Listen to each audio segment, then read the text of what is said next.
Sunrise in the morning.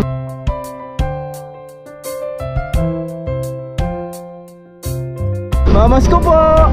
So ipapalive natin si Goldie ngayon. Tingnan natin kung ilan kilo yung abutin dahil tinawaran lang po siya ng 25k. Nabenta na si Goldie mga boys sa halagang... Palagi nating tatandaan na lahat na pagsubok na dumating sa buhay natin, kaya nating solusyonan yan. Mga boys, magandang umaga sa ating lahat. At andito, oras natin ay alas 4 ng umaga. Papakain kami kay Goldie mga birds dahil ito na yung araw na kanyang ating inintay. So araw ng pag-dispose ni Goldie. Malungkot man isipin pero kailangan nating tanggapin. Part ng buhay yan mga birds.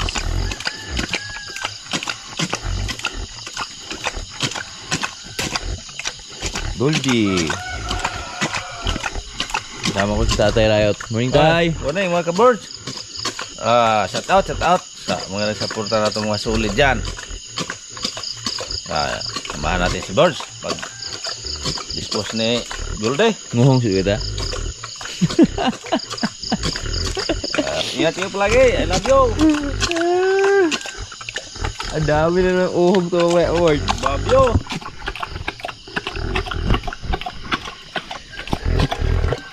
Kira.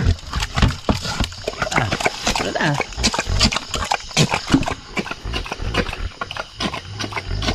Okay, layo-layo pa itong baklayo na to.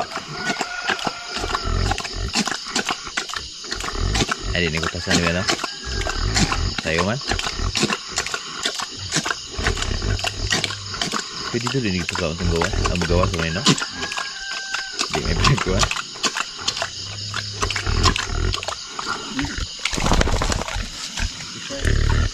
Ano pa? Pisi pa? Berapa? First time na sa lugar. Awards! Morning! Ito na, naglalakad na kami. Sama si Goldie at si Tatay Riot. Punta na kami ng Basak. Pabasak kami, pabasak. Medyo maliwanag na yung ating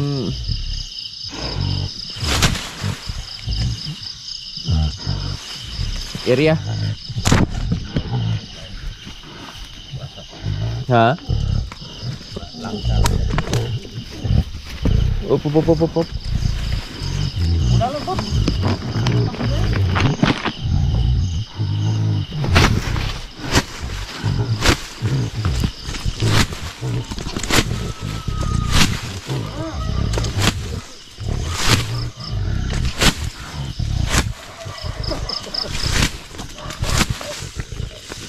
Udah, nakaw mereka.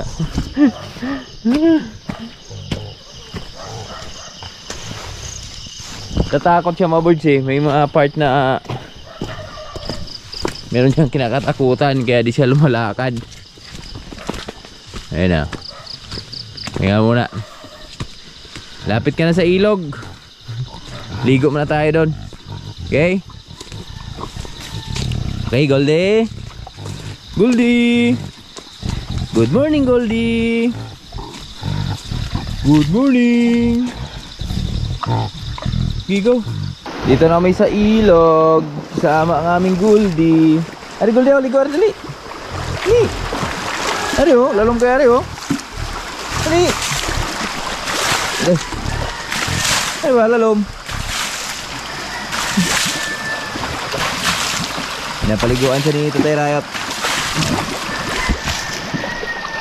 Uy, tanggal yung kuan ba?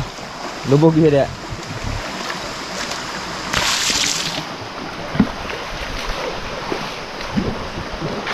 Kailangan hapu-hap yun tayo.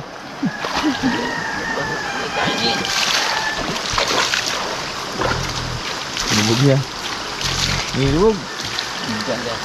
Ha?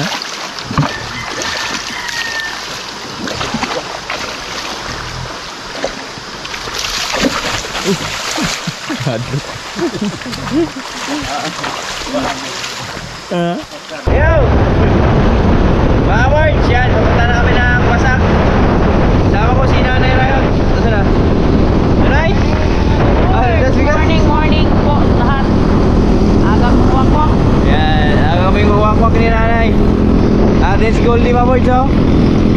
natin kay Parinjore. Kawawa naman si Goldie. Parang kinukumot-kumot yung kasing-kasing ko ba. Pero wala tayong magagawa dahil gano'n naman talaga ang alaga mga birds eh. Mag-aalaga ka para din sa pangangailangan mo ba, kinabukasan mo, kinabukasan ng mga anak mo. Ganun lang ang buhay. Weather lang. Wala bang nakadislong isda karon? Wala po. Ganda ng sunrise oh.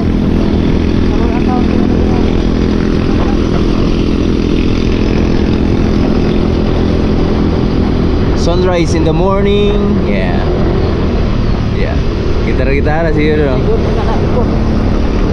Mamas ko po. Reels gitu.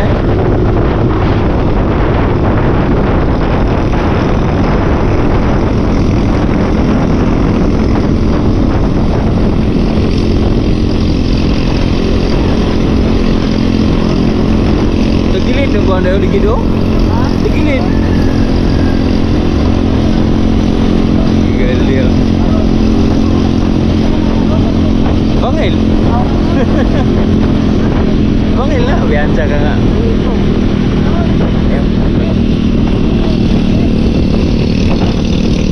Iste! Ini lang!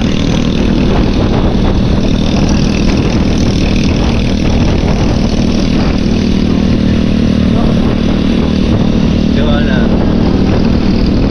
Diba na sa kape?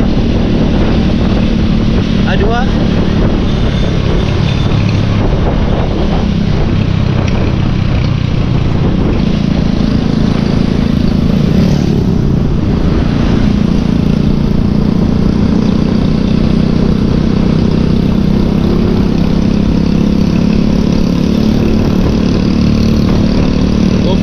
Kunit.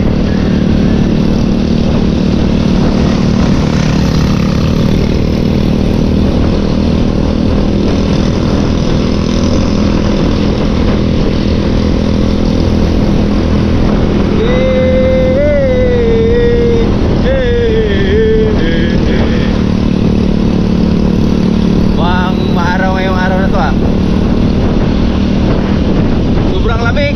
Kanina umaga mga boys, magising ko lang pero di ako nagpatinag, naligo ako. Di ako kandingon, naligo ako.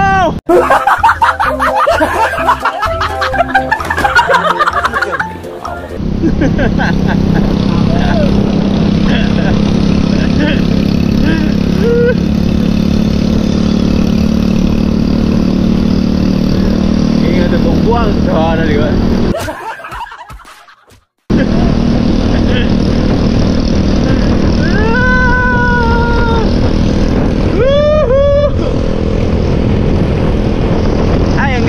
Kalsada dito.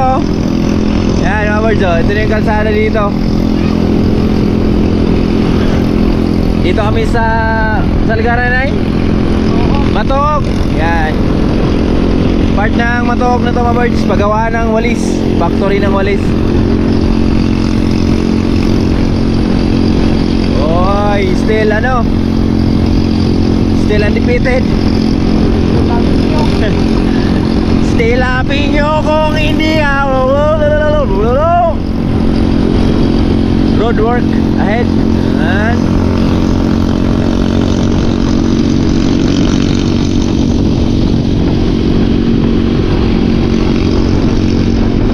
lawak na oh. Parang city na talaga yung datingan ah. Ayun yung gilid. Nalalagyan ng mga kanal. Ayan, may piso dito, may bulldozer. Oh, good.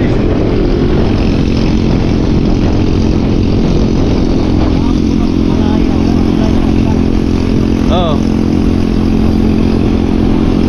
Sakto rin sila. Kaya kuha kira eh. Tangkala. Baligyan lang ng bawit eh.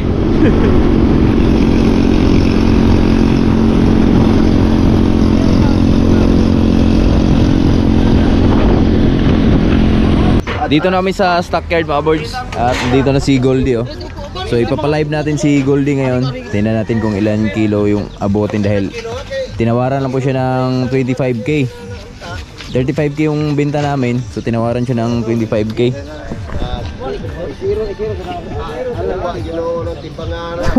Gawa. Chawas kalabaw. 59.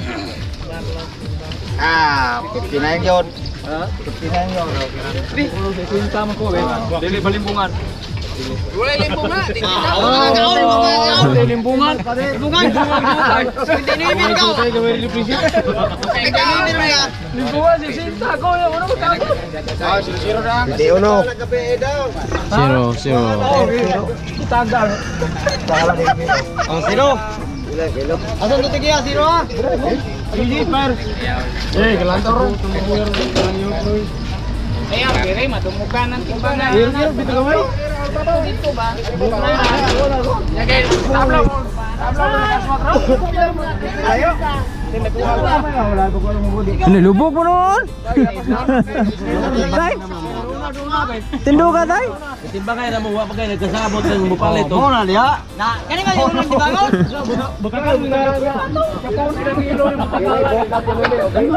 Ha? Tindo ka ba? Ito sabot na si Kuan. Patimbang ra ito 100 na. Ha? Magkadus 40 ro wala, us klibuan ni ron. Terus 40 Kuan may sabot. 24 mil. Ha? Daog mo kilo. Agangyo na to 5 ra. Gangan ang winchingko niya. Marlon. Winchingko.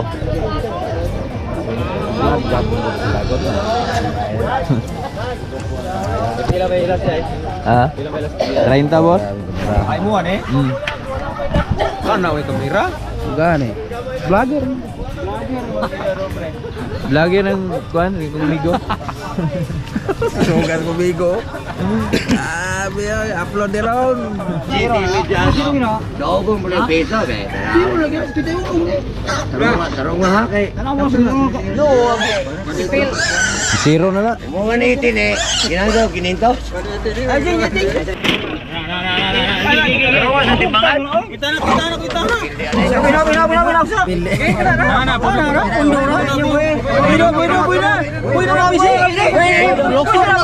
Bye-bye Goldie. Salamat sa serbisyo.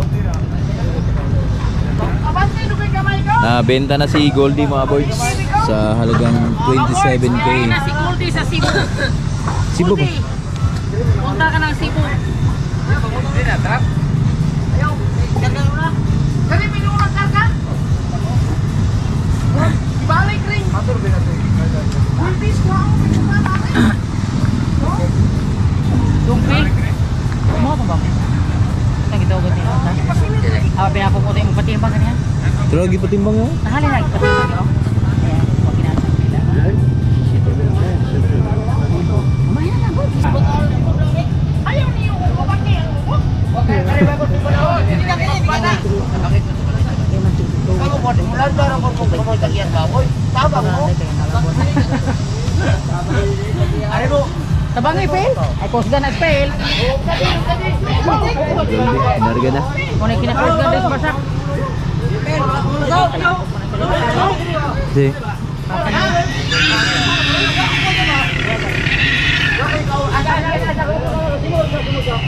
Nawas tapi rayot ni Goldie oh.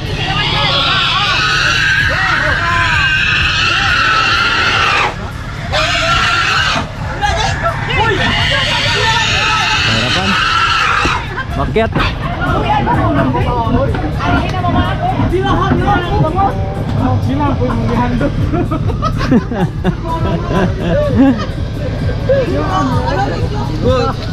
Tingog rami ng usog.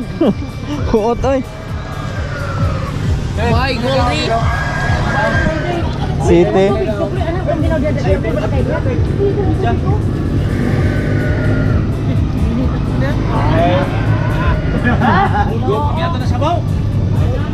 Guwatong bayan eh. Boards, magandang umaga sa inyo lahat. So, kagaling lang namin dun sa stockyard kanina sa Basak. So, nag-dispose tayo kay Goldie. At ngayon magpapakain lang ako dun sa mga biik na naiwan sa kanya na at ito na yung mga alaala natin kay Goldie mga birds. Kasi si Goldie ay diretso katay na talaga yon mga birds. Kasi ang nakabilis kanya kanina from Bacolod.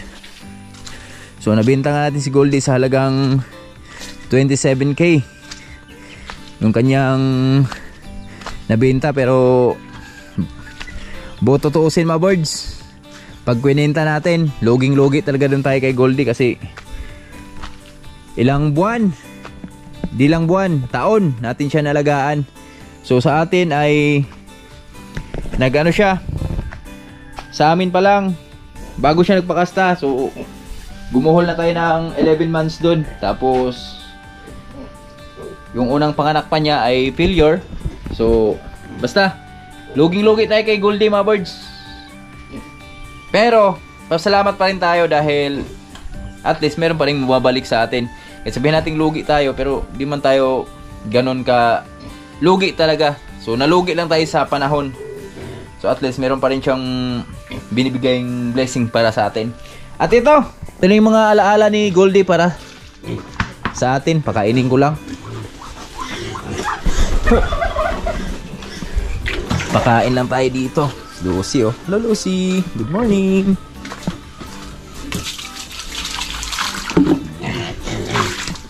Diyan lang natin to purgahin mga birds. Yung mga biik natin. Kasi kaya kawalay pa lang eh. Ito yung mga alaala ni Goldie. 3 piraso. Sayang kasi walang babae dito eh. Kung may babae lang dito, gawin sana natin inahin. Lakas na yun kumain mga birds. Yan. Diba? Malakas na silang kumain. At yung maliit oh. Yan. Mahabol na rin yung maliit oh. Hindi na yun sila mga birds. Hindi na tayo kabahan dyan kasi malakas na kumain.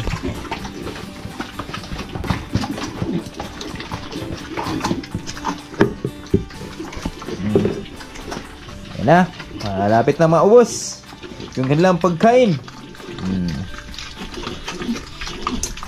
Kahit sabihin natin wala na si Goldie dito sa Buhay Bukid mga birds, hindi na natin kasama dito sa Buhay Bukid mga birds, pero mananatili si Goldie sa isip at puso natin kasi nakasama na yun natin dito sa Buhay Bukid na matagal eh. Kaya nakatatak si Goldie, nakatatak dito sa Buhay YouTube. Pag na-miss natin si Goldie, pwede natin siya panoorin sa channel natin. Napapanood lang natin siya.